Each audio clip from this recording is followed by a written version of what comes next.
Ibana, niliwaahidi kwamba nusu saa kabla ya mechi nitakuwa nawapa vikosi vya timu. Kumbuka kuna mechi kati ya vijana wa timu ya Tottenham ambao wanakuja kucheza na vijana wa timu ya Atletico Madrid kumradi. Na kwa haraka msikilizaji na mtazamaji wangu nikupe lineup ya timu zote mbili, nikianza na upande wa timu ya Atletico Madrid. Mchezaji yuko John Oblak, anasaidiwa pale na Pabil, Ruggeri,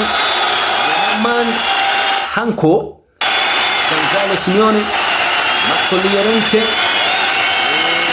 Cardoso, Ademola Lookman. Pale pembeni anasaidiwa na Julian Alvarez pamoja na Anthony Griezmann. Ndio watakuwa washambulizi siku ya leo kwa upande wa timu ya Atletico Madrid. Msikilizaji,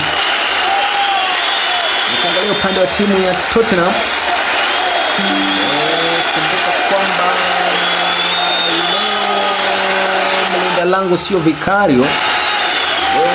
sio Vicario, bali atakuwa ni Kinskay. Atakuwa mlinda lango wa timu ya Tottenham kwa siku ya leo. Anasaidiwa na Christian Romero, Danso, Marco van der Van. Wachezaji wa kati kuna Spence, kuna Gray, na mchezaji anayejulikana kama Sar pamoja na Pedro Porro.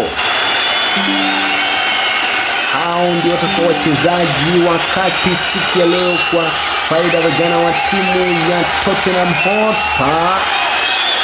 Washambulizi wa timu ya Tottenham Hotspur, kuna mchezaji anayejulikana kama Tel, anasaidiwa pale na Richarlison pamoja na Kolomwani.